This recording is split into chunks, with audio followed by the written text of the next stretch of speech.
Hey, Redcasters, be sure to subscribe to our channel and ring the bell to be notified about our latest videos.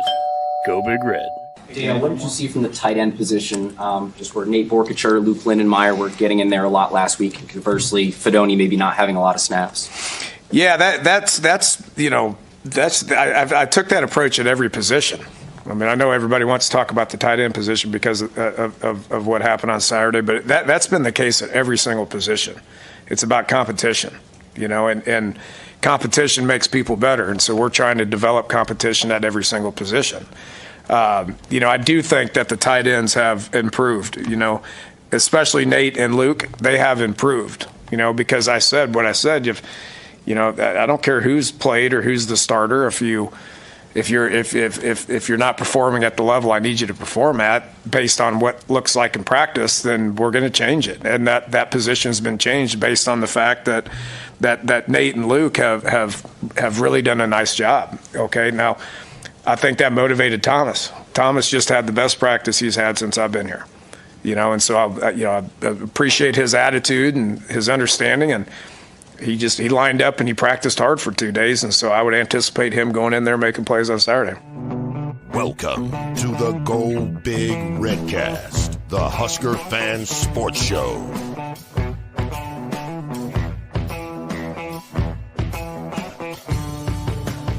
Welcome to the Go Big Redcast. I'm your host, David Gaspers, and I'm with Honke. It was a great weekend, Dave. Huskers, probably the best weekend maybe of the entire Redcast era. Am I safe in saying that? We got bowl eligible by itself. Yeah. That should put it that puts it number one. But to dominate Creighton the way that we did on Friday night, despite Creighton obviously not being a very good team, as we've learned today. But that's beyond the point. And volleyball, finishing the double sweep of the Badgers. What a weekend. Go Big Red. Yes, absolutely. It was a very good weekend for certain. Boomer, did you enjoy it? Yeah, it was. I'd taken a little bit of time off to just kind of, for the show to enjoy things. But then I just decided I was bored, so I thought we better come back here this week and, take advantage of the opportunities here. Yeah, it was a fun weekend. I wish the women could have pulled off the quadfecta, I guess, but they still played well, and overall that was a heck of a Husker sports week. And granted, it is a low bar for the Redcast to clear for a great Husker sports weekend, but hey, why not? We'll claim this one. Yeah. There's no doubt about that. It's not been a glorious 7 or 8 years on the Redcast, but we are going to be able to do our bowl special finally. I think the producer Skip might have stuff in the can from 7 years ago on that dog. I'm not for certain. The Blockbuster Bowl and yeah. I mean, I definitely I had one last cigar, and I did light that up on Saturday night because it was worth celebrating in fine fashion for a bowl that has been long overdue. Honke, how did you celebrate the evening? Oh, geez. Well, that's all you need to say. I mean, at this age, not much. It wasn't anything crazy, right? But one thing, Mac and I always talk about, like when you win a game. Now, granted, this was a little bit later. Well, no, it was a 2:30 game, I guess. When we win a game, it's so much more fun to watch other games. Like for some of those years where we would play 11 o'clock every single week, and then you lose an 11 o'clock game, and you're like, I'm done with college football. I don't want to watch anything for the rest of the day. I don't want to get tuned in. I mean, a little bit later here, we're going to talk about the college football playoff, not because we're going to be in it by any means, but because it's fun to be engaged in the process when you're winning some games and when you're going to be in the bowls, and hopefully we can just build off the success of this season. Yeah, absolutely. I mean, I had a blast watching some of those evening games, which, I think, Boomer, there's been a lot of questions about, will the 12-team playoff diminish the regular season? But there's a lot of games that had huge impacts on that 12-team field. And it seems like the SEC couldn't get out of their own way last Saturday night. So that was a lot of fun to watch. Yeah, it was. I guess it's just, clearly goes to show you the depth of the SEC when your front runners can lose to a 500 team at any given point in time that's 1 year removed from the Big 12. I mean, that should just speak volumes of their depth. But no, you're right, Dave. I mean, it just has a whole lot of a fun to the season. Like, and everyone, there were a lot of worried people that said, like you said, that it's going to diminish the regular season. Games won't matter anymore. People are going to rest players, or they're not going to try. Well, that hasn't panned out. I mean, there's a lot more games that are of interest, I think. I mean, most years would anyone be paying any attention to Indiana, even if they were good? But no, probably not. And why was anyone watching Texas A&M? Look at Penn State. Penn State, Minnesota. That game, it was an entertaining game, and typical PJ Fleck fashion, you botched that completely. But still, that game has meaning because Penn State is a potential playoff team, and it's coming down to the wire. All those games have meaning. Where last year they would have just been a Big Ten curiosity, and nobody would have tuned in. But Ole Miss, Florida would have been a nothing game last year. Would not have mattered at all. And Ole Miss blew up a pretty certain playoff spot off of it. That was a big hit for them. Yeah, that's a killer. So. Yep. Well, Hunk, let's have some fun with this show. We definitely can roll the tape on the Dana Holgorsen presser, which a lot of good sound bites, and I think we're learning more about our interim OC as we go, and we can talk maybe about what that looks like in the future. I know December, we have signing day coming up, right? I mean, not even really been in the front of anyone's mind, it feels like, but there has been some commitments and decommits happening. And maybe we'll throw in a little Nebraska ball talk at the same time. Where do you want to start? Well, I think let's start with the offense there and what we saw against Wisconsin. Boomer, maybe it was you that tweeted or texted us during the game, but when we hit 27 points, and they were all 27 offensive points, we didn't have any pick sixes or anything, but when we hit 27, Boomer was like, this is the most points that we've scored in the Matt Rule era offensively, offense only. So we had 28 obviously against Colorado this year. We had to pick six. We had 28 against Purdue. We had to pick six. And the point is that at that point when we hit 27, that was our biggest productive game from a scoring standpoint so far of the Matt Rule era. And then we went on to score 44. So there's clearly improvement on offense. And Coach Holgorsen kind of talked about that today during his presser. We ran the ball better. Second week in a row, I thought the O-line has played well. Dylan's he hasn't been hit a whole lot. He feels good. He's getting better. He's processing things well. We're throwing and catching it better. Our receivers are in the right spots. We improved in the red zone. We lost that game at USC because we couldn't finish drives. And then, that was a big focus last week, and we got 5 touchdowns in 7 red zone attempts. So moved the ball well. Overall was good improvement. And Wisconsin's a good football team. Wide receivers are in the right spots, Dave. That's a good start, right? Okay. It's helpful. Yeah, it's helpful when guys line up. Much has been made about how this Dana Holgorsen has had to learn the offense and the players in 3 weeks. But he does know his quarterback's name. He may not know everyone else in the offensive line. He does know Dylan Raiola. And even at the intro video there, he actually said the names of the tight ends, at least the first name, which was an improvement from a year or a week ago when he was like 87 and 44. He was just getting by with numbers. So, hey, it's improvement week by week. Yeah, absolutely. And the red zone efficiency was Boomer by far the best we've seen. In part because of field goal kicking, right? But we also executed and scored touchdowns. And that is something that we've been struggling with all season. So that had to be great to see. Yes, that just the entire red zone effort, like you said, Dave. I mean, it's nice that we have a kicker that we can count on to get 3 points when that has been such a challenge. Feels so much better. Years now. So at least you feel you can come away with something. And the fact we're scoring touchdowns in the red zone where we hadn't been. And we're still terrible in the red zone offense, statistically speaking. I think we're like 119th in the country, but this last game was such a big help. I mean, and you can kind of see the difference it makes in that game. I mean, I think, a real turning point in it was when Wisconsin recovered that, that fumble on that pitch, and it was a tie game, and they ended up scoring no points on it. I mean, that kind of swings the whole game. Can you imagine if we suddenly went down at that point? The pressure would have really ramped up at that point. You might have had a different ball game. Yeah. But they can't score, in the red zone, and we can when we got the ball down there, and that made the difference in the game easily. And, that'll make the difference going forward too. You can't not get to the red zone and come away with points. You're just going to lose if that happens. You can't count on big burst plays. We haven't been great at that all year either, long bombs or plays. So think about Honke. Oh, yeah. Go ahead. Well, I was just going to say, think about that from a complementary football standpoint. I've heard some negativity come out towards our defense. And I know our defense, it feels like it's taken some steps back as the season's gone on. I get that. But you're absolutely right there, Boomer. That was a very critical early stretch of that game. We came out so hot. We went right down the field on them. Then they went right down the field on us. And things kind of, it's 7-7. Things aren't looking good when we fumble it there.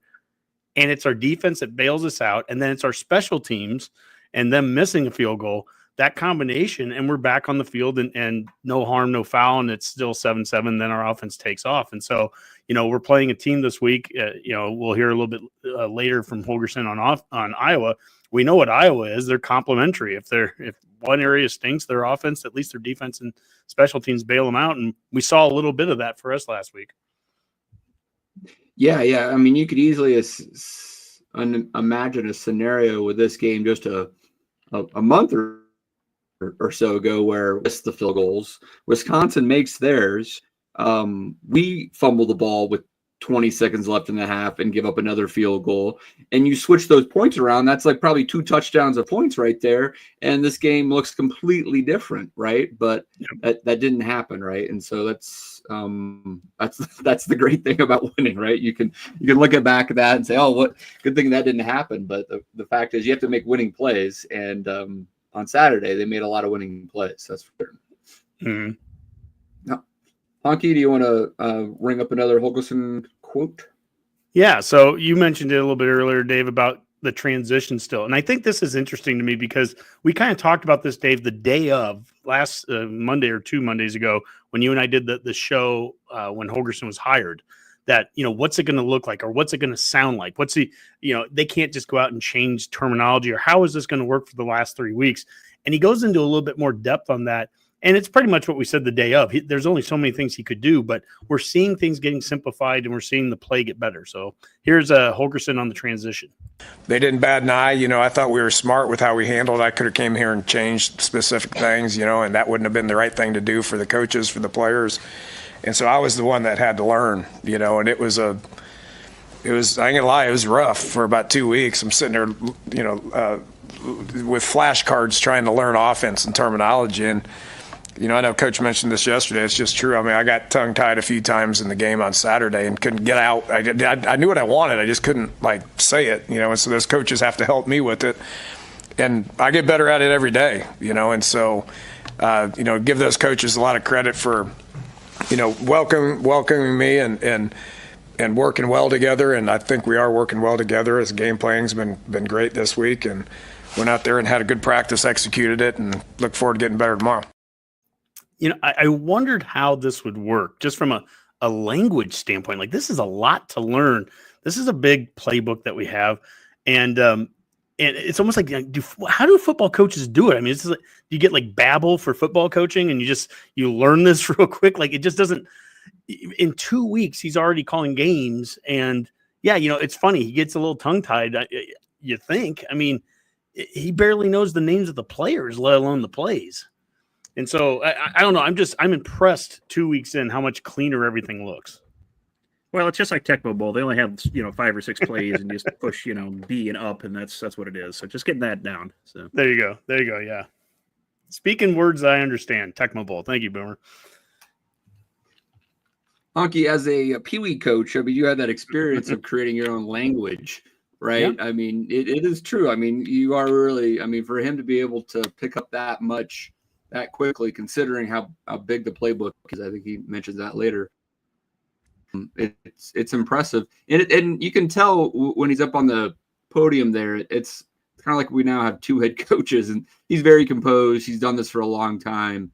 He's comfortable explaining himself, and I think he's enjoying that OC position. It sounds like a lot compared to the stress of a head coach. Yeah, and Dave, I think it goes back to what we talked about with Rule the day that he was hired. Rule is so comfortable in his own skin being the CEO. He doesn't want to be the OC. He doesn't want to run the offense. He doesn't want to run the defense. He wants to run the program. That Rule is so comfortable that I don't think it's not like he feels threatened by having another coach go out there and really speak like a head coach. And that says a lot because we've talked about this over the course of previous regimes where maybe a coach doesn't want to bring in somebody when there was an opportunity. Could we have brought somebody else in? Well, maybe it's a threatening thing, or maybe it's no, this guy wants to run it the way he wants to run it. I don't know. I mean, Rule seems completely comfortable saying, Dana, do whatever you need to do. I'll support you with whatever it is, but here you run it. You go out and do the press conferences like the OCs are supposed to, and Dana just looks like an extension of the head coach. He is so comfortable up there in the saying what he needs to say, but also doing what he needs to do. And the immediate results on the offense, like it is so apparent. And yeah, even me, I'm run pass ratio guy. We still threw the ball more than we ran it last week, but it didn't feel that way for some reason. It felt a little different. We were better running the ball. Chunk plays off the ground. Yeah.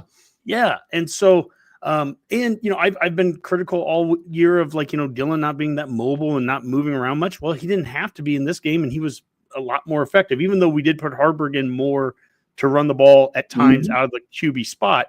Still, Dillon playing the style that he is, he's just more effective in this offense when he's getting rid of the ball quicker. He had that extra second. We'd have two backs in the backfield, so we changed some things up even formation-wise and personnel-wise. We ran the ball better. And so Dillon, just by nature of that, looked better too. Oh, yeah. I mean, it helps when you have 180 yards of rushing to go along, right, with the passing, right? And that it felt like he knew where to go with the ball, even just simply to the checkdowns, right, And so, yeah, he looks completely different, and he wasn't swimming in it. And you have to give Dana credit on getting him through that freshman wall, which Satterfield did not seem like he was going to be able to get him through anytime soon. So it's exciting to see that, and I think all of the other offensive players are excited to now play in this offense suddenly.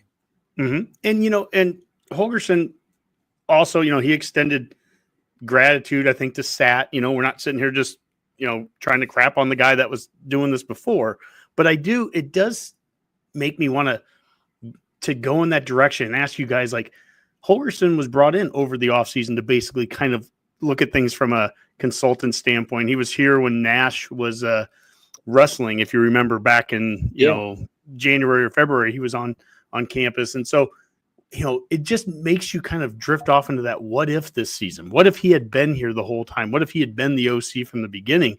I mean, we're seeing, I know it's very early, and teams would adjust to Holgorsen if he had been here for over the course of a whole year, but it's just so quickly apparent how much better we look offensively. And it's like, dang it.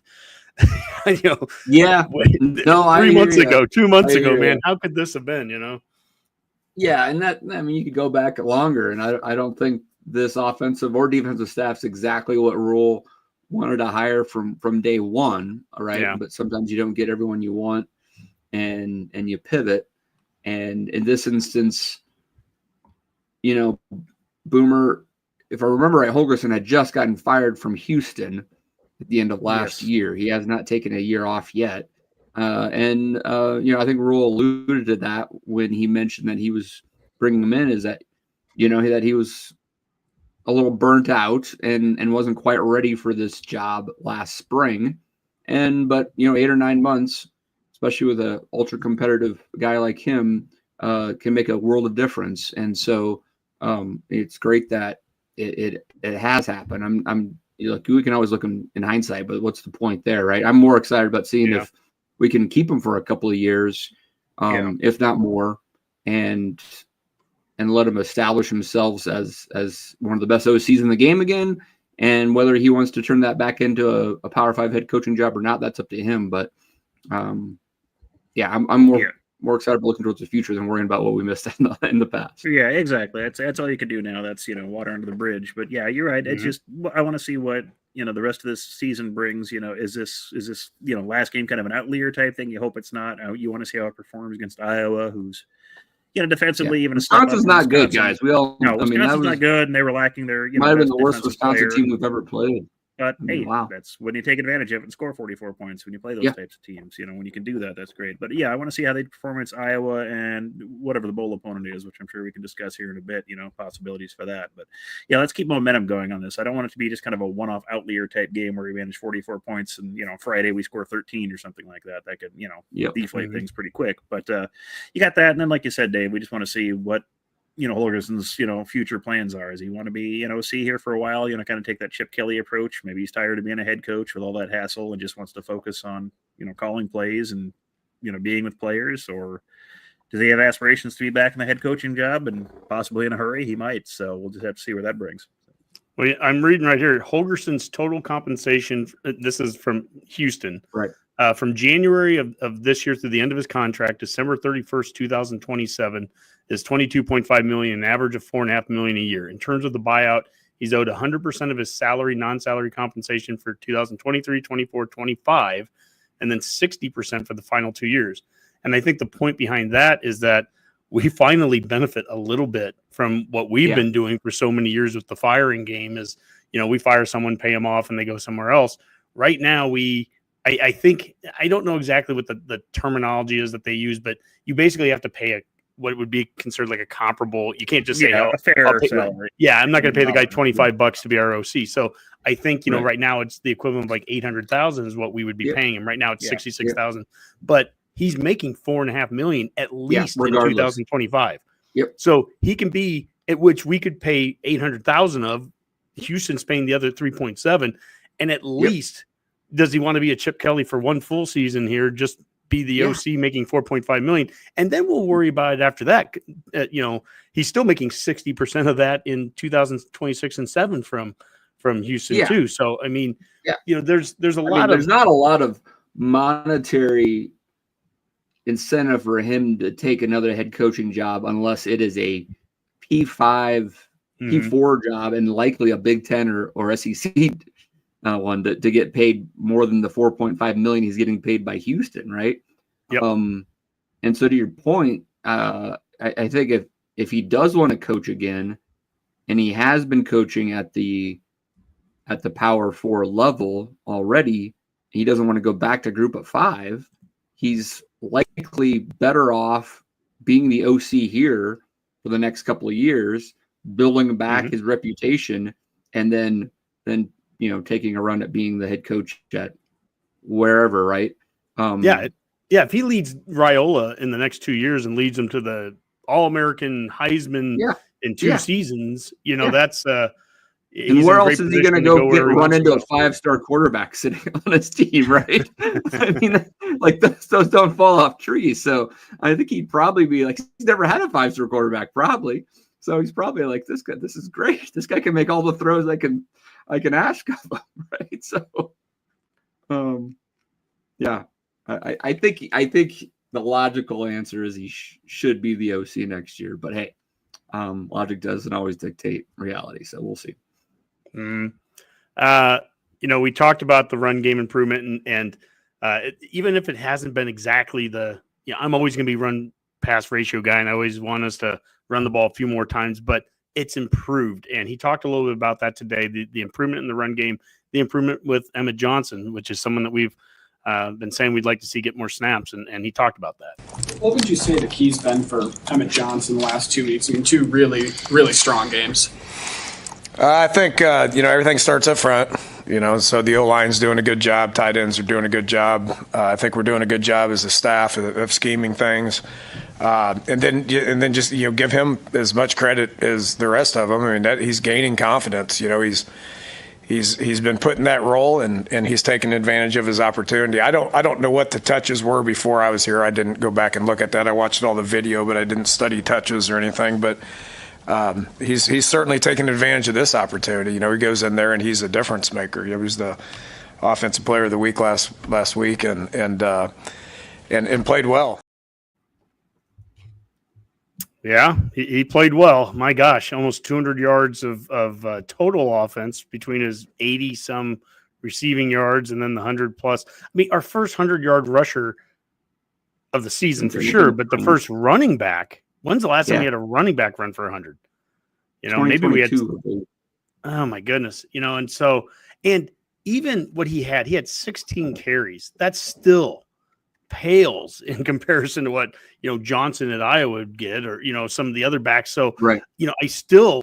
We've got one game left. I'd love to see EJ get the ball 25 times this game. I mean, I think he can be a bell cow kind of guy, and let's really test him. Let's see what he can do. But I was so impressed with his play out there, and he just looked so much.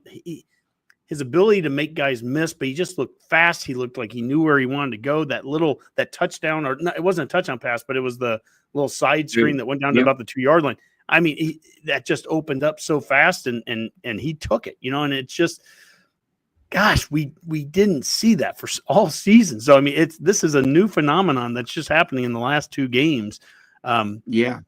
But man, I don't know. I mean, I'm curious your guys' thoughts on that, on EJ. Yeah, no, I mean, it's interesting. I think there's definitely some different thoughts on how good Johnson could be. And I mean, if you told me that we had Johnson and Dowdell as our 1-2 punch next year, I'd feel pretty good about the running back. You can always add depth, and you can always, increase competition. So I'm not against, adding more players there, but I think he definitely looked the part last week. And it makes a big difference when a player like that is getting the ball in space and he can feel free just to make a move, right? And it felt like in whatever was going on the last 6 weeks under the Satterfield offense, and I think it was building up even from game 1, really, but like everything just got harder and harder to execute anything. And that play, I mean, I think, if I remember right, Barney goes into motion and brings, some of the defensive attention to the other side of the field, and then no one is out there with Emmett Johnson, and Nolan just makes an easy pass, and he is down the sideline, right? That's just they set that play up, right? And what you get is someone who's wide open. It's easy for the quarterback to complete the pass, and it's easy for the running back to feel like he can just truck on down the field, right? That's a good feeling. And there's youth in what you just said. Barney's a freshman. And Barney talked about coming back next season too. I read a quote where he said that. And there's always concern in the world of the portal anymore will guys go, but this goes back to having Holgorsen and what's the belief? What do the players have in belief of what is going to happen offensively? There's Barney out there leading the team in receptions and yards last week. There's EJ, who'll be back. He's still a young guy, and he's leading the team running the ball, and there he is receiving it as well. I look at like Jamarian Parker, the recruit from the St. Louis area, and what he can add to that running back room. Dowdell is only a sophomore, and all these guys still need. There's a lot of development that needs to happen with them. When we get to the offseason, we can talk about the development of what you need to see out of these young guys. Obviously, the quarterback is a true freshman right now, so there's a lot of youth in on that offense, but Holgorsen's already identifying, and he said it at the opening video that we played. Competition is key. I want to see an offseason of him running it where I really truly feel like everyone is competing for a spot. What happened at tight end this last week where Fedoni only played 3 plays, and then he goes out and says today that Fedoni had his best practice and that he expects to see Fedoni playing more, but like challenging guys. Challenging. It doesn't matter to Holgorsen how much you've played before. He's brand new to here, and he kind of has the power to do what he needs to do right now. He's been given it, so he doesn't really owe anything to any player. And even some of the older receivers there, the transfer ones, Banks and Nair, they dropped touchdown passes last week. Like that's the stuff that can't happen. And if you're dropping those, you're going to be replaced. Somebody else is going to get on the field. I was almost a little surprised we didn't see much Quinn Clark last week, just because we had been hearing some things, and he's a big-bodied receiver that I want to see. I want to see guys. If you're missing plays, I want to see someone else out there right now. I mean, that's kind of where I'm at on offense. And so we saw guys that were making plays last week. We saw guys playing faster. That's a true credit right back to the new OC. Honke, did you see any of the wide receiver blocking? Was Nair or Banks better on that this week? Across the board, anyone that's been out there, I haven't seen any of the total whiffs. Let's just put it that way. You know, I mean, Right, and they've thrown some screens. I mean, it's been a little different than, but even some of the outside runs, and they've got more two tight ends. There was a play I saw where Borkacher basically blocked 3 guys on one play. And so, you know, this is, and I know Fedoni's been a good blocker for us. I feel overall that he's been a willing blocker, so I don't have an issue with that. I think it's good that he gets challenged like this. I want to see how Fedoni comes out against his in-state school this week and goes against Iowa. I want to see him get some snaps there. But I mean, there was no unwillingness to throw Lindenmeyer out there or Borkacher or some of these big receivers and just go out there. But I took video, you know, at the beginning of the season of Barney, and there was a touchdown that we had, I don't know, third or fourth game, and Barney was out there lead blocking on it. And like his willingness, he's such a small dude, and his willingness to, you know, stick his nose out there and block, it's there. I mean, I don't know if it's a technique thing or whatever the issue had been for most of the season, but it's gotten better as well. And I think one of the reasons it's gotten better is because there's literally a coach telling them, if you don't block, you're just not going to forget not getting the rock. You're not going to play. Which is immensely frustrating for a fan to think that it has to take an additional offensive coach who's brought in late in the season to get that to click. Boomer, I mean, you have taught college courses for a long time. You try to communicate to college kids. I mean, do you feel like generationally, like sometimes maybe whatever Satterfield and Garrett McGuire, is that right? Garrett, is there a McGuire? Yeah, McGuire. I keep on wanting to call him Garrett Riley, but that's a different brother or son or whatever. But I mean, they just ultimately like somehow like don't listen. Do they not? Do they is it the teaching technique? Is it they've just? Why does it take something like this to get that to click again when it seems like such a fundamental thing that clearly was impacting their ability to run the ball, especially to the outside? Well, I think some of it is just, you know, understanding, you know, who you're teaching and just what are the key things you're trying to get across to them, and how can I simplify that? I think that was probably the problem with, you know, what you were seeing with Satterfield. Too complicated. He was throwing too much at them. I think one of the things that, you know, Holgorsen talked about was simplifying the positions the wide receivers are going to be in. They're going to be in just one spot as opposed to constantly moving them across the field. When you're doing that, especially when you've got, you know, people that have only been here for a season, or you've got young receivers playing, that's asking a lot of them. Okay, I'm on this side, you know, all these different slots. How do I block this? What routes do I have to run? How simple can you make it? Take away all that other stuff, get them in one spot, let them do that well, so they don't have to think so much about what they're doing. It can be more instinctive, or develop that muscle memory for this is what I have to do. It makes it easier for them to do whatever it is they need to do. And I think that was probably the problem, I think, with Satterfield. He was just making it too complex, you know, trying to teach them too much, you know, making too much out of it. And then, and sometimes you just don't mesh well with certain, you know, teachers, and students just don't click very well. That's just the nature of people being people. It can be hard for them to get across, you know.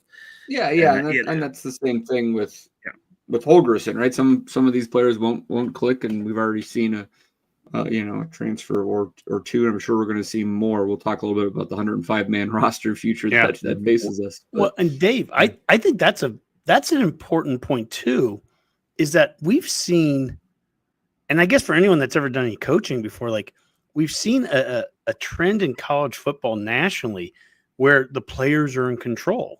They run things. If you don't like what's going on, I'm just going to leave. We played USC a week after they benched their quarterback, and the quarterback, by the time we played him, he just wasn't even on the team anymore. He'd already left. And there becomes this fear of you can't coach somebody. You can't coach somebody hard. You can't discipline somebody. You do any of these things, and they might leave. And it's so funny when you see a coach like Holgorsen come in here. And I think Rule treats players right. Rule hasn't tried to push people out. Rule wants to, wants guys to succeed here. But Holgorsen comes in here with a little bit different attitude and like, look, we're going to play the guys who are playing. If you're dropping balls, you're not going to be playing. If you're fumbling, you're not playing. If you're jumping off sides, you're not playing. All these things. And if you leave, I guess you leave. But the reality is that I think there's a lot of really good players, and some of them might be younger ones that haven't gone through the mess of the last 3 or 4 seasons. But there's some young guys that are like, hey, this is how it is, man. I want the best guys on the field next to me, whoever that is. And if this coach is going to make sure that happens, if this coach is going to challenge people, maybe I've seen this guy make this mistake 10 times in practice and he's still getting by with it, whatever it is. Boomer, I was going to play the video of the simplifying things. I don't need to. You just said it perfectly. I'll just leave one other thing on that same note. This is one part of Holgorsen. This is the last one I have of him talking about the offense, where he talks about the playbook and just paring it down. This goes along with the simplifying that you talked about. They have everything in the playbook. I mean, this is a very large playbook, and it's, I think it just goes back to, Coach Rule's been an NFL guy, and the offense has kind of stayed the same for him, and he's added to it, and Sat's added to it, and then you got Coach Raiola, who's an NFL guy who's adding to it, and Glenn, who's an NFL guy that's adding to it, and so there's just all kinds of ideas and stuff. So that playbook got pretty big. So, I was just like, look, there's only one sheet, and whatever's on the sheet's what's going to get called. And so, that's my job, is to like take all the information from everybody. They all give me ideas. They ask me if this is too much and let me know, and I go, I promise you I'll let you know. And so they give me all your ideas, and I'm going to organize it to where I know where things are, and I know we've repped them, and I know we're good at it. And if that's not the case, then I take them off the sheet, and they're not going to get called. So, Dave, I'm not saying that I have the same sheet, by the way, that Holgorsen does. My sheet still has some triple option with the fullback, and I get it. But how many times have we talked about it on this show where we're like, take that playbook and just rip 75% of it out, whatever it is. And that can change from year to year, but it's like, hey, we don't do this, and this well. Stop calling it. Stop. How many times you beat your head against a wall trying to run this one play that, for whatever the reason is, you're not good at doing it. Stop it then. And it's a big playbook. It was a big playbook to begin with. You can take 75% out of it, and you still have a big playbook of good plays left. Yeah. And I like that he's walking around, kind of the Mike Leach approach of like, I'm going to walk around with a sheet of paper. I can get by with this. If we're good at running this, we're going to win more games than we lose. Stop bringing the whole West Coast offense or whatever, the book that thick and struggling to get through the plays. So I love the concept of just simplifying things and let athletes play. Yeah, well, sometimes go ahead, Boomer. No, I was just saying the simplifying it too just helps the pace of your offense so much more, because it's just, you can call these plays faster. The players are ready for it. You don't have to think about, which one was this? Was this on page, 97 of the playbook, or was this the one that was similar on page 212? It's just, okay, you got your sheet. That speeds all that up. So, yeah, that's going to be a big help going forward too. So. That's great stuff. I was just going to say it's like Satterfield had this huge playbook, and he was essentially just going page by page and just calling the plays in sequence, how they were labeled. So that's why the plays you saw earlier in the season that you liked so much, we got passed through that chapter, Honke, with motion. And it was just like scripting the start of the game. He just and you had to game. You had to work back. There was a season was scripted. That's right. It was 500 plays, and we had to get back to 1 and 2 and 3. You're right. We got into the 400s, and they weren't as good. So no, the best plays were on the first 3 games, and then we were blown already in chapter 3. We were already in like the real doldrums of the playbook. So I mean, you just I gotta believe that, especially at the college age, that paring down that playbook is going to help. And it's not like that playbook doesn't continually evolve during the season. I would think. I think we talked about this last time we chatted, Honke, is like, each game has one sheet, right? And you may have 50% of the plays always on that sheet, but you can be interchanging the plays out week to week according to matchups and all that type of stuff. But you're going to make sure you're good at that for that week, and then you're going to move on, right? But you don't need the whole playbook for each game. That's for certain. Well, and that's the thing right there, is that from game to game, from how you're going to scheme one school to another, one opponent to another, you're going to change a little bit. But the one thing that will never change, that will never, ever, ever change, is Iowa. I remember my second year at Texas Tech, 2001, we played Iowa in the Alamo Bowl, and it's the same thing. 20-some years later, it's the same scheme, same coach, same everything. This is crazy, So it's going to take another good effort and more improvement to be able to, go to Iowa and play in that atmosphere against a good football team. I mean, that's looking ahead here. We've talked about everything we've done up to this. I think you brought up a good point, Dave, and I'm guilty of getting too far ahead. I look at how great Holgorsen is. Look at all the things he's already done.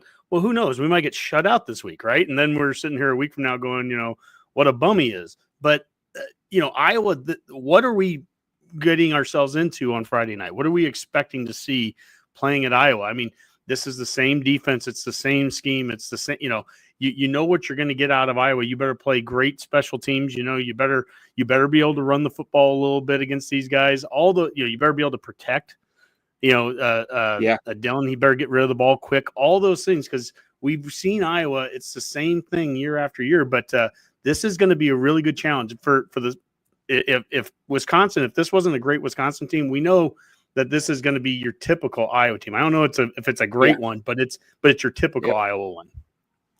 Well, Boomer, they have their typical quarterback that you can't even remember his name, and he was a walk-on linebacker 3 weeks ago. But it's Iowa. I mean, they call him by a number probably too, play just like fine against Holgorsen, us. So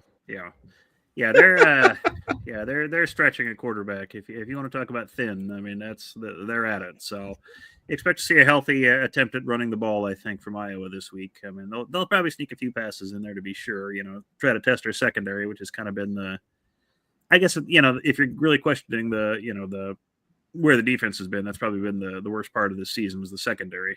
Just definitely hasn't held up what they were. But expect a healthy dose of Calvin Johnson. I think quite a bit. So he's the key to stop him. And if they can throw the ball on us, whatever with a fifth stringer, give it a shot. So. Well, BA Coaches Show says unbiased opinion here. No rule aid. Nebraska 48-13. Not carried away at all. Completely realistic. We appreciate that, BA. I mean, it is an intriguing. First off, I think the setting. It's going to be fun playing it at night. It's going to be cold there, but it's going to be cold for both teams. I don't think there's going to be any rain or significant wind, but in the 20s, I want to say. And Kinnick at night has chewed up better teams than us, so we got to come in. I mean, I saw Tony Hayek there saying that Raiola is playing loose. I think the whole team needs to be loose because look, I mean, it is what it is, right? Just go out there and see what happens, right? And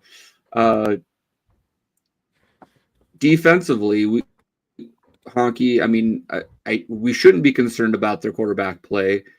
He is a dink and dunk type guy who probably isn't going to be able to rip the top off, but play action will be there. And if we have problems stopping Caleb Johnson, which our run fits haven't been great, right? The last month or so. And we have to bring more guys into the box. Even a fifth string walk-on still could pop a play action pass to that tight end or whoever, right? So Iowa's going to find ways to score some points. Yeah, I mean, you walked right into the question from Cade perfectly there, Dave. How much do they need to limit Johnson's rushing yards to get the win? We need to – this is going to be as physical of a game as we're going to have to play all season. In addition to the fact that we're playing in 20-degree weather. I mean, this is going to be a Big Ten, northern climate kind of game. It is a real benefit that Van Poppel will have his fourth game to play this game. They saved him for this. So we have one more guy now. And I think back to another Van Poppel game. It was at Rutgers where we were playing, big man football, big boy, Big Ten football. They want to run the ball on you. And there were times that we had to put three true big D linemen on the field. We didn't, it was three guys that were all 280, 290 and above, Nash and Van Poppel and Robinson out there. And I think we're going to have to do the same thing in this game.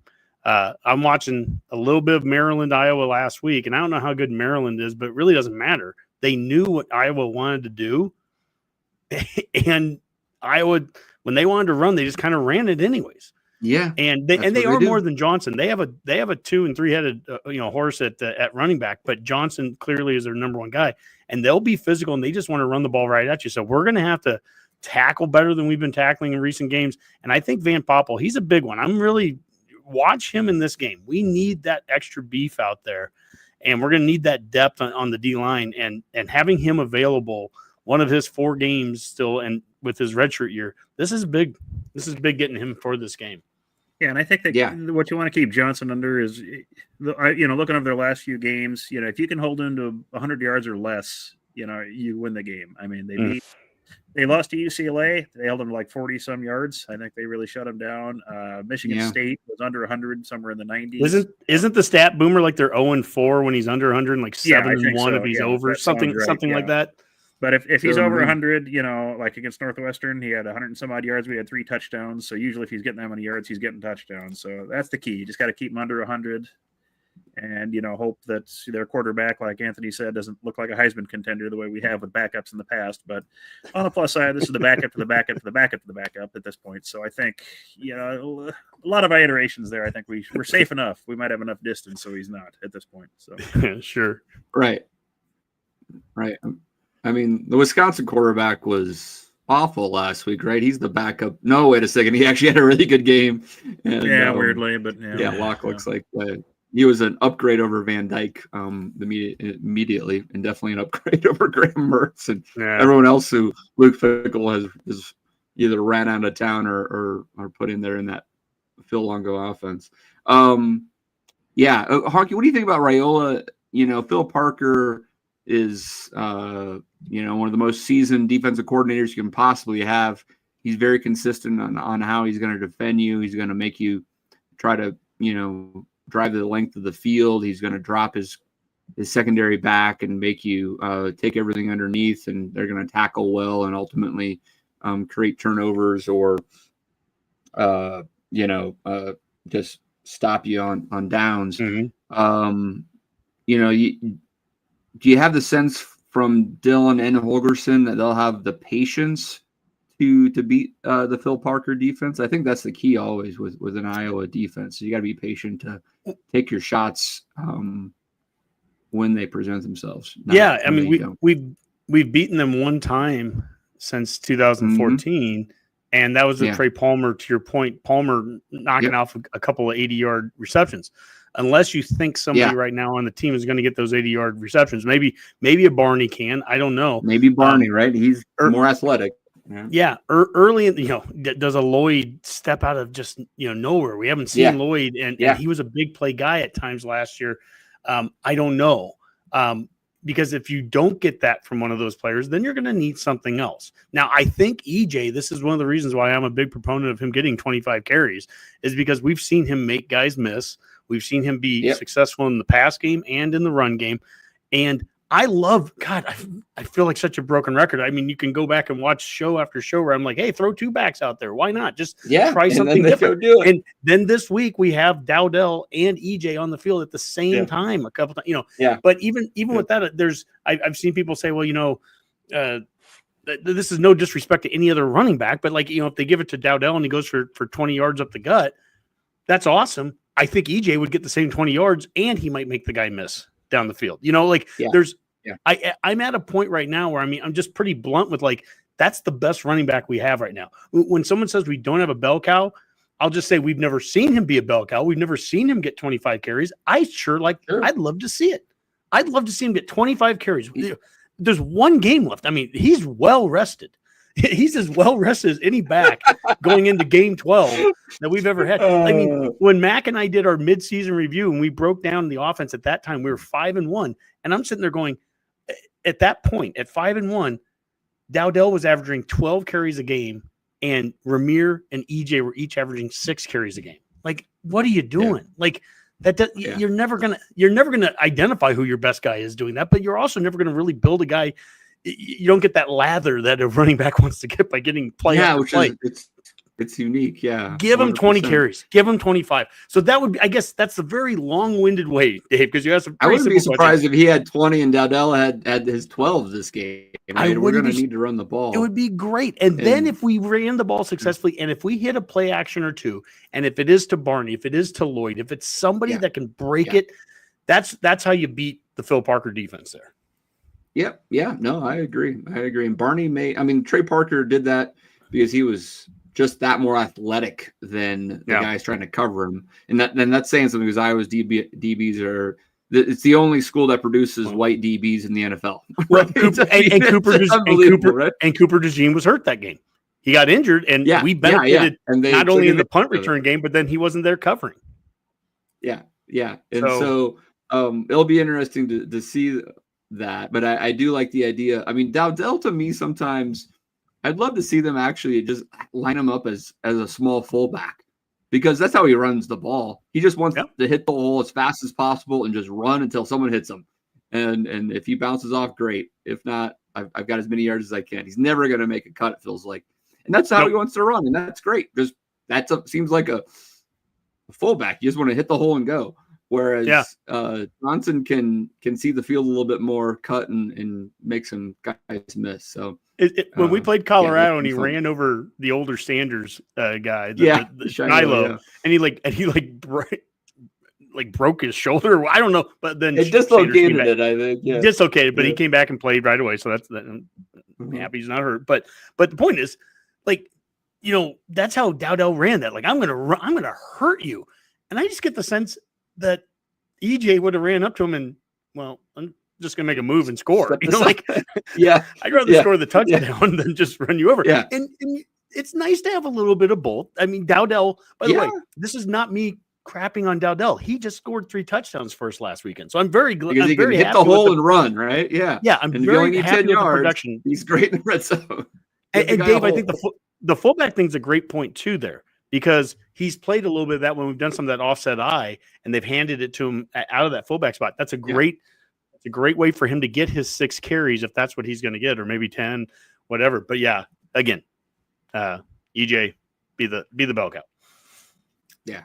All right. Well, Friday should Dave, should we take a little short break and then come back and do college football playoff and then basketball? Sure. Let's hear from Rob. Yeah, let's hear Rob. Redcast is now proud to be partnering with Underdog Sports, and it's my favorite place to play fantasy games. So you got to check out their pick'em, because it's so easy to play. You just pick like 2 to 8 stats of your favorite players and choose whether or not they'll go higher or lower than the stats you pick. And you can earn up to 20 times whatever it is money you put in there. And you pick like 5 players, you go 5 for 5, you win up to like 20 times. I think it sounds like fun. So if you sign up with promo code REDCAST, you can claim your free pick plus your first time deposit offer of up to $1,000 in bonus cash. So anyway, tweet me out your entries. I can't wait to see them. Are you going to tweet Rob your entries, Boomer? Yeah, sure. Why not? Yeah.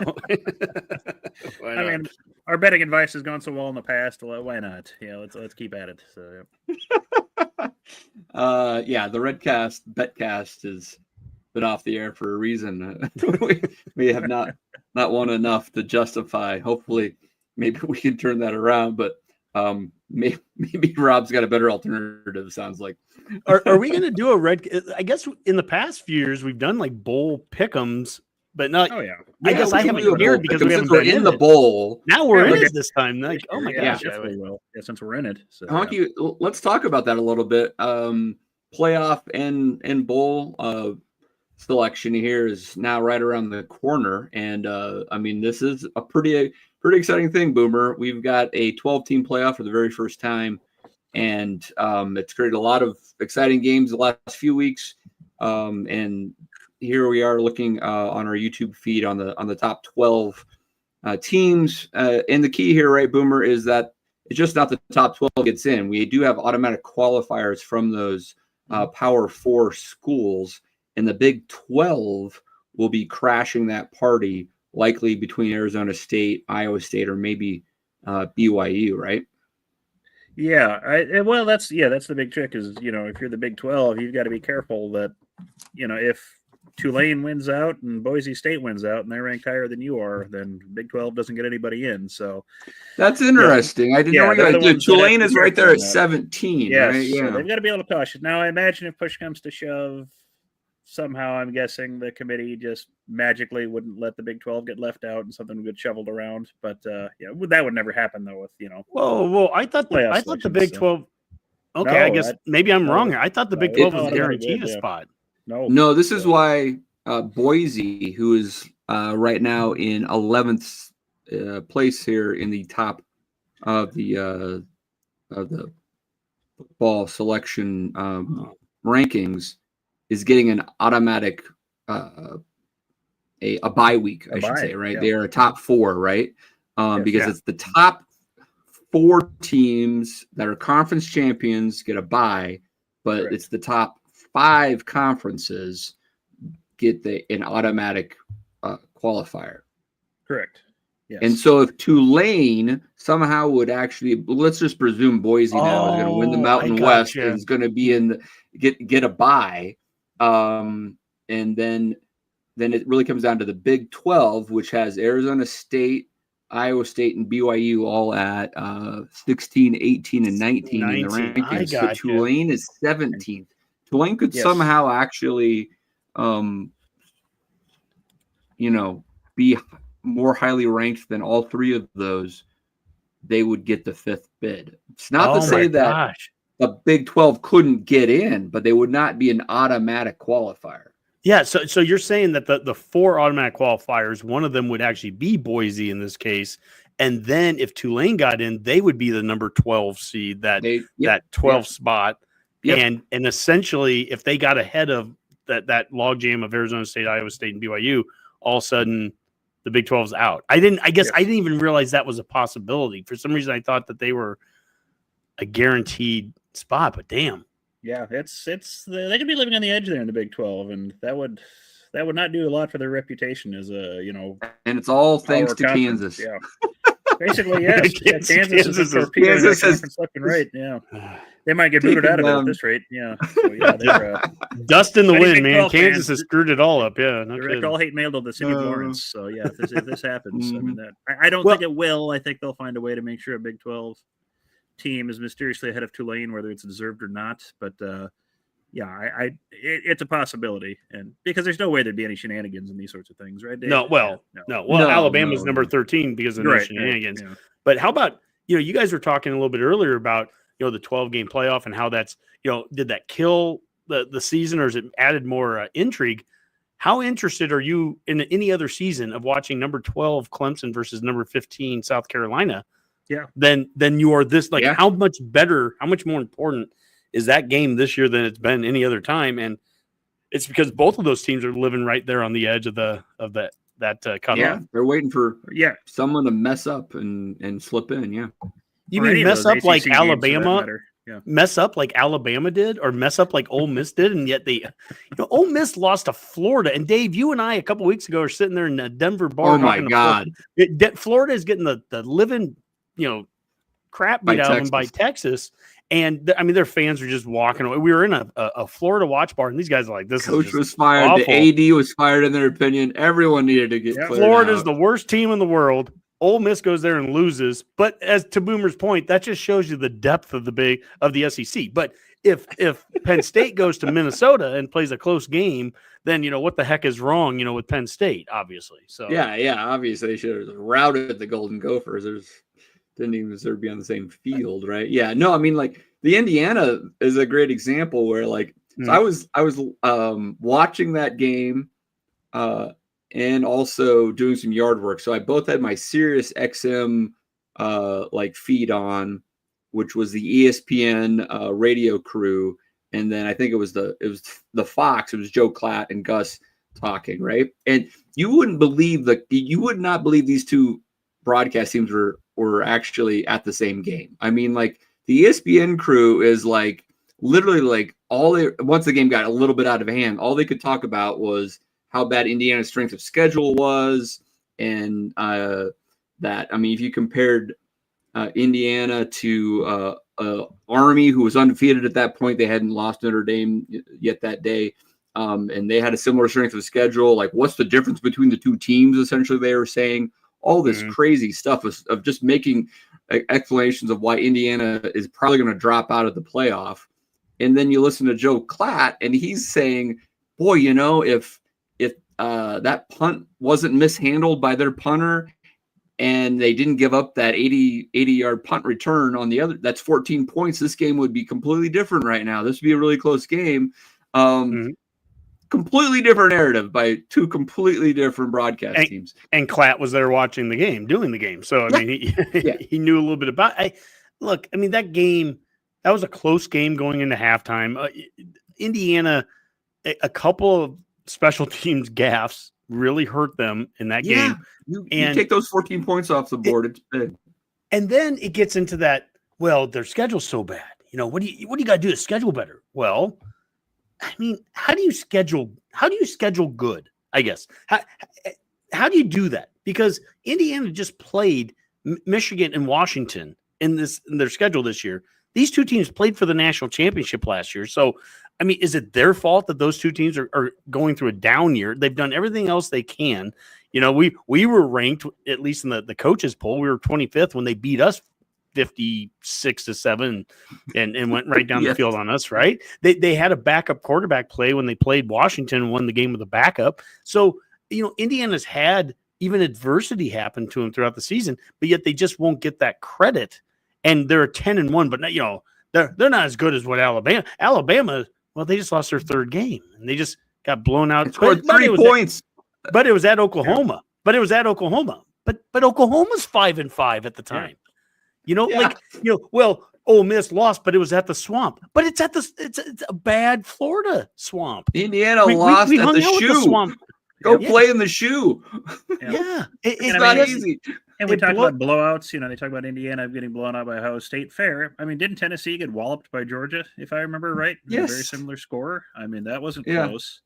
And you mentioned, Dave, like the ESPN folks, already hyping this up. And I think it was Reese Davis is already setting the table about Indiana playing Purdue for their last game of the season, how bad of a team Purdue is, and historically maybe the worst team in college football and all that. And that may be true. In history. But it's in history, they're probably getting to that point. But, it's bad. And again, it's just who they played. But it's not like, they played, I don't know, they could have maybe played Mercer and a 500 Oklahoma team and a 500 Auburn team to end the season.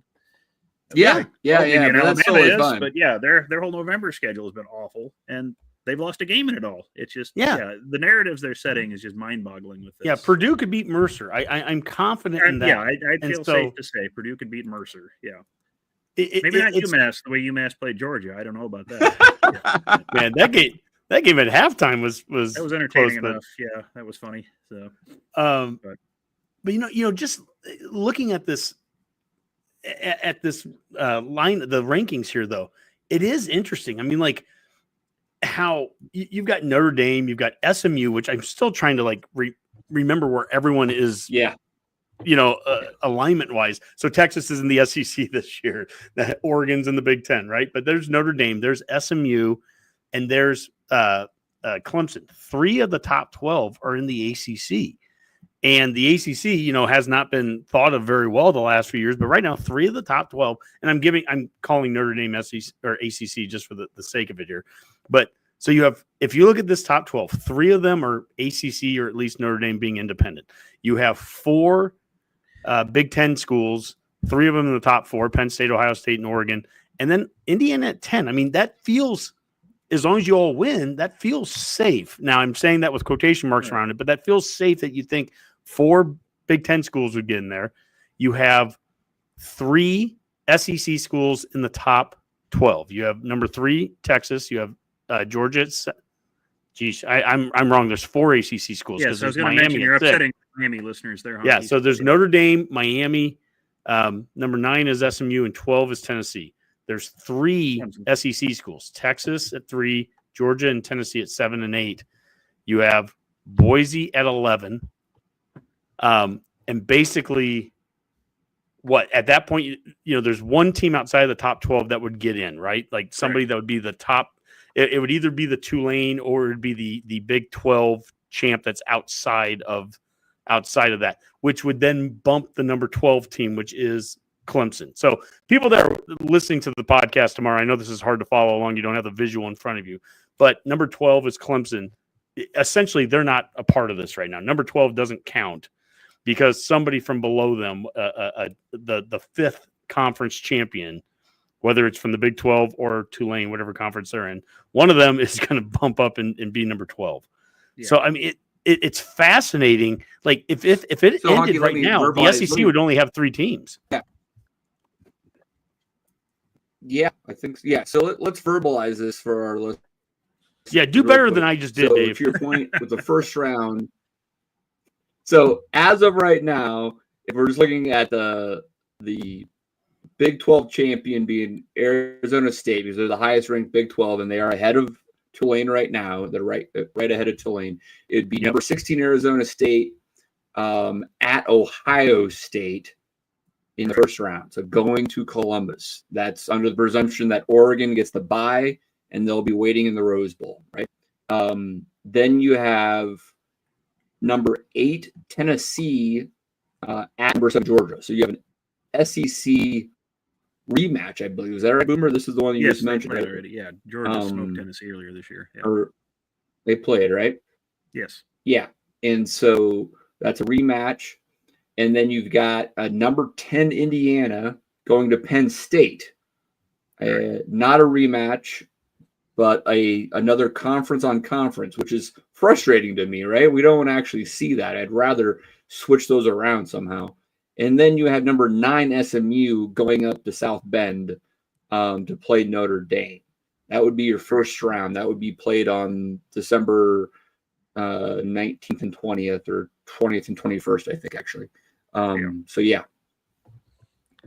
So Notre Dame would not be considered a top. Is Notre Dame ever possible to be a top 4 seed? No. That's part of their thing with not being in a conference, is they said we will never get a bye. So okay.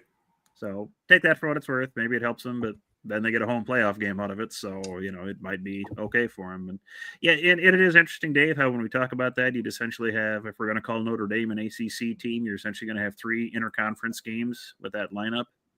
You'd have, SMU, Notre Dame, Tennessee, Georgia, and, Indiana and Penn State. Now, I'd imagine, the committee being what it is might, wink, wink, nudge, nudge, shuffle those around just a little bit to avoid some, rematches and interconference games. I sure hope so.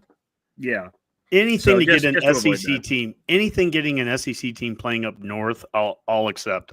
Oh yeah, it would be fun if that happened. Yes. Please, for the love of God, make Georgia have to go play up in Happy Valley or something in December. I mean, just something. I want to see some snow on some SEC, jerseys. It would be fun, yeah. But they'll probably find a way to massage that around somehow. Give Georgia a home game and something like that. It'll work. Well, they've got one in this scenario.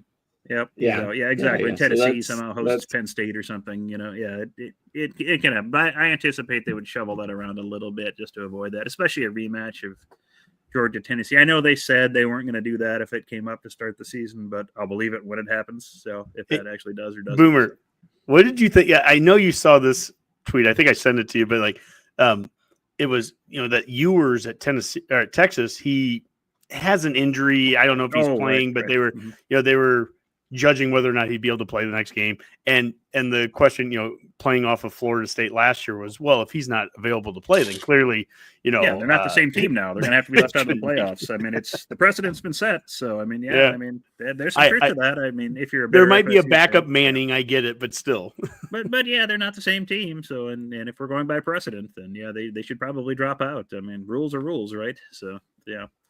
Boy, Florida State did nothing to help any of our cases. No, they didn't. But it's still funny, and that's another thing when we always hear about how dominant the SEC is with all this. Do you ever find it odd how often like a new team joins the SEC and suddenly competes for it? This is Texas' first year, and they have a good chance to win it. I mean, when Missouri came to the SEC, didn't they win the East like the first? Yeah, they were winning the East like 2 times. They did. Yeah, twice. And again, A&M hasn't been terrible in the SEC. And they're really competitive. Let's not forget here the records that SEC teams have. They can sit there and say, "Look at the depth of us. Look at all these 3-loss teams. Look at all the depth we have." Cool. You're still playing only 8-game conference schedules. So if you played the same conference schedules that we play in the Big Ten, the ACC doesn't play them anymore. I guess the Big 12 plays them at least. But if you played 9-game conference schedules, then you're telling me you guys would have 4-game. A lot of teams would have 4 losses instead of 3. So it is impressive. This is not maybe the usual season for the Big Ten, but what Indiana, Penn State, Ohio State, and Oregon have done to keep as untarnished as they've been. They've won some good non-conference games along the way as well. I mean, they've won the games that are on their schedule.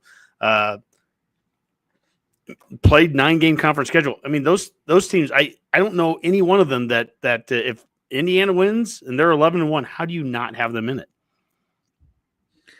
Yeah, it would be a major disservice, I think, to the idea of what this playoff was supposed to be if you keep them out of it.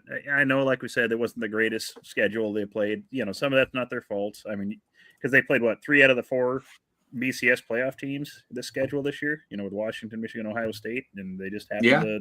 2 of them happen to suck this year, and Michigan's probably better than what their record is. I mean, they're an okay team, but they're not great. And Washington just lost everybody to basically Alabama, and Alabama's a 3-loss team, I guess. But still, you can't help that. And hell, I mean, Georgia's non-con last year wasn't anything to sneeze at, and nobody was giving them grief. Yeah, no one cared. No one cared about it. And hell, Michigan's wasn't last year either, for that matter. But and that was fine. So, laundry still makes a big difference. Unfortunately, what logo you have on the side of your helmet still matters. It matters for that preseason reputation that builds. How these teams can be considered great wins. They're still good wins, or it's so tough. You're beating ranked teams all the time, and. Yeah, and it just plays into that narrative. And hell, I've seen some SEC homers on Twitter talking about how, Oklahoma and Florida are, near, top 25 teams or whatever. And I don't know what universe he's watching anything in, but they're not fringe top 25 teams in any record. But people still think that just because, what conference they're in. So, I wish I saved that tweet. I probably got it somewhere, but it's still funny, That's hilarious. That's great. So let's talk a little bit about Nebraska here, right? Obviously, we're next year we'll be talking about our playoff seeding, but this year we're talking about what bowl we're going to, and we're going to a bowl. So wherever one we go to is great. I think any bowl, bowl official with a brightly colored blazer will be exciting to have us there. It looks like Honke has put up our options here. The Citrus Bowl, likely out of reach. I would guess Illinois probably is going to get that one. But the ReliaQuest Bowl, which is versus an SEC team, and I believe is in Tampa. That's the old Outback Bowl, if I'm not mistaken. Correct. Is an option. The Duke's Mayo Bowl in Charlotte versus an ACC team. The Music City Bowl, which is the last bowl we played in. That would be a negative if it was just last year, but since that was 2016, it's okay. Yeah, it's all right. Yeah. And that would be against an SEC team. The Pinstripe Bowl in New York City versus an ACC team. The Guaranteed Rate Bowl, which is the old Copper Bowl, I believe, out in Phoenix, Tempe area versus Big 12. And the Quick Lane Bowl versus the MAC in Detroit. So I feel confident that you can shave off the top one. I don't think we'll get in the Citrus Bowl, even if we're at 7-5, and I don't think we're going to the Motor City, regardless if we're just 6-6 against a MAC team. Anything in between is a legitimate option. I'll be interesting to see. I mean, some theories have been out there that Iowa and Nebraska, the game is essentially being played for the, I guess, is the ReliaQuest Bowl, which is, again, the old Outback Bowl in Tampa, which would be played on December 31st, I want to say. Boomer, is that right? I think if you can get some dates on that. Which would be a pretty prestigious thing. And it would be against the SEC. You'd potentially have an Oklahoma or an LSU or something like that in that spot. Honke, I threw it out there Saturday right after we won. I mean, I don't know. ESPN controls the entire bowl structure. I don't know why they wouldn't want the biggest possible ratings. And if you threw Oklahoma and Nebraska on the schedule anywhere at any time, you are going to get great TV ratings and an absolute sold-out crowd. I don't know why this is not obvious to any other bowl prognosticator, because it's just do that, right? Well, yeah, I mean, ratings plus attendance, those two things. Horrible stuff. That's guaranteed. Bad TV there, really, I prefer right now, I kind of want to play in the Latitude Bowl, which means I don't want to play north of where we live right now. So Detroit and New York can pretty much be taken off the list no matter who we're playing against. But Boomer, we've had this discussion too. And just going back to looking at this list here, well, let's just take those two off for a second. If you take the Quick Lane Bowl off, which is in Detroit, and that's against a MAC team that the Big Ten plays, and then the Pinstripe Bowl, which is the Yankee Stadium, and that's the ACC, your only other options, once you take the two northern ones away, you have the Guaranteed Rate Bowl, that's in Phoenix, right? Yeah, and Arizona, that's against the Big 12. And then Music City Bowl, ReliaQuest, Cheez-It Bowl, those are all SEC teams, and then Duke's Mayo Bowl is the ACC. Again, like you said, Dave, Cheez-It Bowl, that's not going to happen. We're not going to play in the Citrus Bowl. So really it's down to a couple of SEC options, ReliaQuest and Music City, one ACC option, Duke's Mayo Bowl, and Guarantee Rate Bowl against the Big 12. The Big 12 one, I mean, and I think it was my mom actually was texting me. She was like, she read something where someone said, could we replay Colorado? And it's like, no, oh God. Like nobody wants to know why. Yeah, But- there's no no- way. nobody- K-State, Yeah, no one wants to do that. K-State's legitimate though. I mean, they could. Yeah, that could yeah. happen. I think, Boomer had the point, and I'll let you make the point, Boomer. I don't want to speak for you, but you had the point of like, don't you want to play the best of the best? Like, don't you want to play the highest SEC team you possibly can? I'm of the belief of I want to play Oklahoma just because I just flat out want to. I think that is the history, the everything about it. We're both, 6-6, 7-5 kind of, could we go and play an Ole Miss in the ReliaQuest Bowl? We probably could. But then, why do we have to travel 2,000 miles to go play a team that has 3 more wins than us, or 2 more wins? Like, I just want to play Oklahoma, and I'd love to play Oklahoma kind of in a neutral site. We know a bowl game's not going to be played anywhere near Norman. Yeah, I think. Yeah. I've seen a lot of people do want that game against Oklahoma.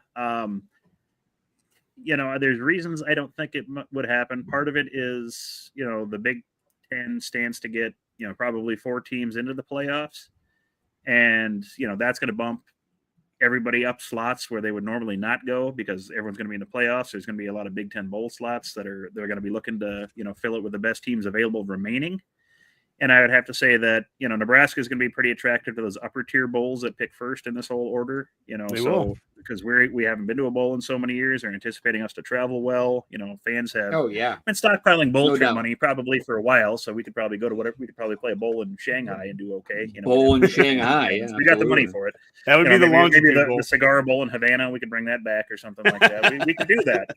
We've got the money and we've got the time now. But so I think there's a good chance we would get bumped up to a higher tier just because that's what they want. So you're probably going to see us matched up against maybe a higher tier team like that.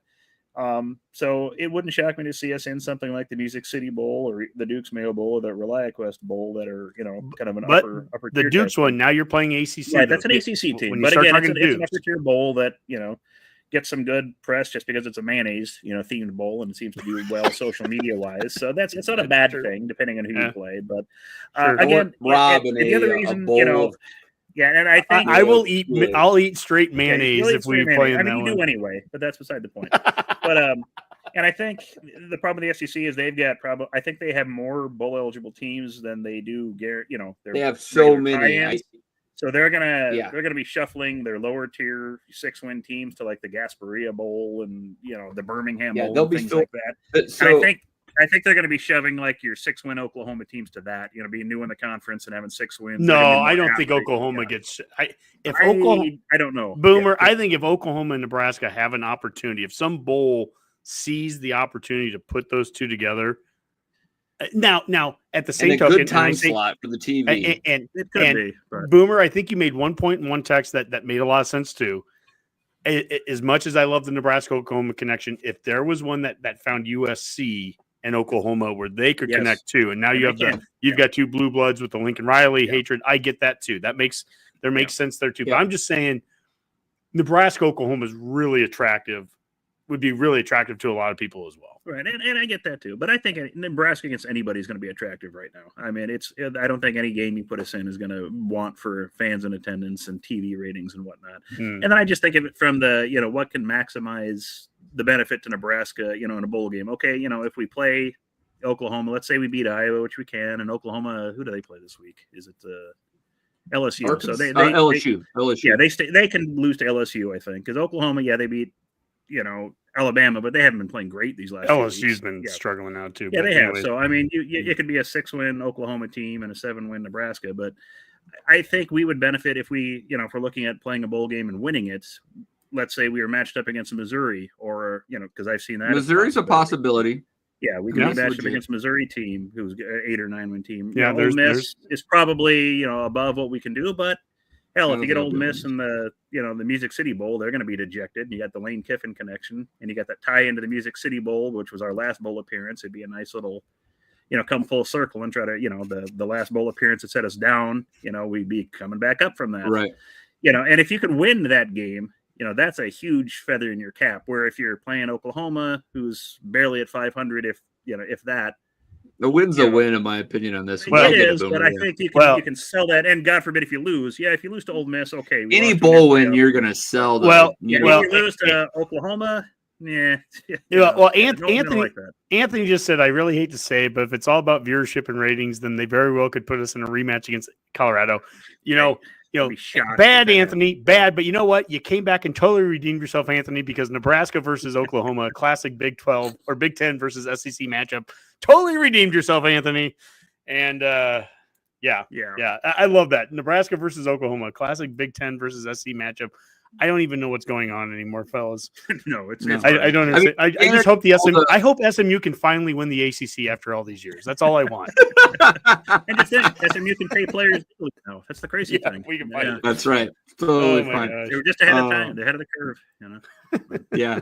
Thank you, Anthony. I mean, the advantage of some of the realignment is that we have all these like potential matchups that would never happen back in the day in the Big 8, Big 12, but now it's like, oh, it'd be fun to play K-State or Missouri in a bowl, right? I mean, that's so if we could actually go to bowls consistently from now on, and we randomly, if we're not in the playoff and we're 9-3 and getting to play a K-State or Oklahoma or Missouri or Kansas or A&M or whoever it is, that could be make the bowl season a little funner, at least for the next decade or so. It's just going to be fun being in bowls, and hopefully this is the first of many in a row. I don't know what to do with my hands. We're in a bowl. I mean, I'm like, it's been so long. Guys, can we, by the way, can we just take one moment just to appreciate what we are dealing with right now? We started this show in April 2017. We started 3 or 4 months after the Music City Bowl against Tennessee. Dave, you and Mr. Skip against Iowa in 2016, the Bloodbath Bowl of 2016. We conceived the show in Shanghai during the Bloodbath Bowl. The show in Shanghai, watching Iowa at like 2 a.m. or whatever it was, and that's how long ago this start of this show was. And we are just now, like, we're a little late to the game here, but we are just now experiencing what a bowl game means. We've had 7 years of this show where we've had bowl pick'ems where we're not part of any of them. And like, it's just like I'm hard of to that fathom. age. Well, and I'm of that age where, like, do you ever catch yourself? I catch myself where I'm like, there are moments where I'm like, it seems like a second ago that we're winning championships after championships, and then and at the same moment, then I'm like, oh wait, no, it's been 7 years since we've even been to a bowl, and then then I get into this like thing of like, well, it actually feels like it's been 20 years since we've been to a bowl. But then there's times where I'm like, oh no, it's just the other day that we were, we're a blue blood and we were just winning championships the other day. Like, I am so confused, at college football, at Nebraska football. Now we've got conference changes. I don't know what teams are in with, cats and dogs living together. Cal and Stanford changed. Cal and Stanford are in the ACC because that makes sense. I mean, I don't know. I'm just kind of blown away right now. I don't know. But we're back in a bowl game. Dana Holgorsen's our OC, like we thought he'd be all season. That's right. That's right. It only took an air raid disciple to run the ball effectively for Honke. That makes total sense. It's all come back. Oh my gosh. Yeah. Good stuff. All right, guys. Well, I mean, I'm sure there's other stuff we could talk about. Obviously, Nebraska basketball beat Creighton. That's great. Hopefully they keep this up. But I think we've already run a nice long hour and a half show here. So let's get to our parting shots. And Honke, I will throw it to you first. I want to say happy Thanksgiving to everyone this week. Enjoy time together with your family and friends and everything that, wherever you're going. This is going to be a different Black Friday. We've got Husker volleyball at 4:00 at Penn State. I mean, the winner of this is I know technically if we lose, we'll probably just tie with Penn State because of the way they do the rankings and everything in volleyball. But come on, at the end of the day, this is the winner of this is the de facto champion of the Big 10 for volleyball. And this volleyball season has been amazing. I mean, this is such a good team. Like they just double swept Wisconsin, a team that they had trouble beating for 10, 15 seasons. Is that an official volleyball term? Double swept. I just quoted that, right? So that is at 4:00, and then 2.5 hours later, hopefully we can sweep Penn State, or at least do something that takes less than 2.5 hours. Because at 6:30 we're playing that night game at Iowa for the first time in forever. And so, anyways, that's about a good 6 hours of Husker sports to be watching, and on Black Friday. And so, hopefully, a week from now we're coming back. We're talking about a lot of good, positive things. A week from now, when we do the next Redcast, we should know where Nebraska's playing in a bowl. No, because that would be the week even after that, right? Yeah, they're still the conference champions. Yeah. But anyways, it just feels good to be where we're at right now. It feels good to be going into the Iowa game and not having that pressure. I will say, and I said this prior to the last game, I really felt that we were going to win our last two games or we were going to lose them. If we lost to Wisconsin, it was going to be hard to come back and beat Iowa. I like where we're at right now. I think a lot has to happen to beat Iowa, but I think we're in really good position. We're making good progress. And I'm excited to play Iowa, a team that is going to challenge us defensively in every way possible. And I want to see, this is the cat and mouse game with Holgorsen. I'm interested to see what he does. I think we're going to do a real good job here. I think we're going to be 7-5 at the end of the season. Yeah, a different way to get to 7-5. But you know what? If you told me we could beat Wisconsin and Iowa, that makes that 7 quite a bit sweeter if we were 8-4 but lost to those two teams. So I'll tell you, that's pretty good. If we end the season beating Iowa and then we play in a bowl game, we beat Oklahoma. If you told me you went 8-5 and you beat Colorado, Oklahoma, Wisconsin, and Iowa, I'd take that every time. So that'd be a heck of Sign me up, right? Yep. All right, Boomer, what do you got? Yeah, not much more. I just kind of wanted to echo what Honke said. Just everyone have a good Thanksgiving, and just kind of wanted to thank all of our listeners who, like Honke said, have stuck with us for what's probably the darkest period of Husker football and most of our memories. I'd have to say so. Yeah, we're sticking together. Anyone listening to us can remember the 40s, stuff. Right? I mean, yeah, exactly. Yeah, if they did podcasts in the 50s and 40s, I'm sure they had similar experiences, or whatever they did on, radio or telegraph back then. I'm sure they had the same sort of thing. But no, just thanks to everyone for listening and sticking with the team and the podcast for all this time, and just shows what kind of fan base this really is, because it hasn't been great and people are still listening. So thanks everybody, and have a great Thanksgiving. GBR. Yep, absolutely. All right, fun show, guys. Enjoyed talking about our upcoming bowl season. And looking forward to the next Go Big Redcast. But for now, let's call that another Go Big Redcast. GBR.